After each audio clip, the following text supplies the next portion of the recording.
Hello students, आपके सामने ये एक क्वेश्चन है। इस क्वेश्चन में कहा है कि जो ए है वो नॉन सिंगुलर मैट्रिक्स है। क्वेश्चन में क्या है, जो ए है वो नॉन सिंगुलर मैट्रिक्स है। इसका मतलब ये हो गया कि ए मैट्रिक्स का जो डिटर्मिनेंट होगा वो जीरो के इक्वल नहीं होगा।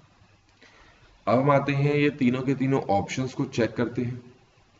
पहला ऑप्शन आप देख ले बच्चों, आपको ये पता होना चाहिए कि अगर आप किसी मैट्रिक्स के ट्रांसपोज का एडजॉइंट करते हैं तो वो ऑलवेज इक्वल होता है अगर उसी मैट्रिक्स का पहले हम एडजॉइंट निकाल लें देन ट्रांसपोज करें।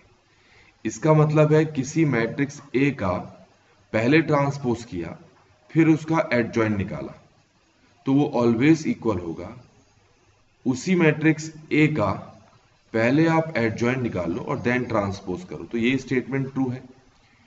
अब अगर मैं इसके आगे ए से मल्टीप्लाई कर देता हूं तो तब भी ये चीजें सेम रहेंगी।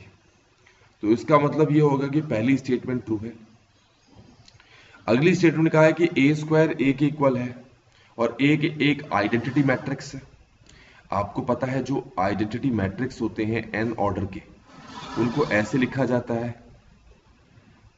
0 1, इस तरीके से 0 0 0 ये लिखा जाता है, जिसमें एलिमेंट्स डायगोनल्स में होते हैं जो 1 1 1 होते हैं, और जो आइडेंटिटी एलिमेंट्स होते हैं उनका आप स्क्वायर कर दो तो भी आपका आइडेंटिटी एलिमेंट ही आता है।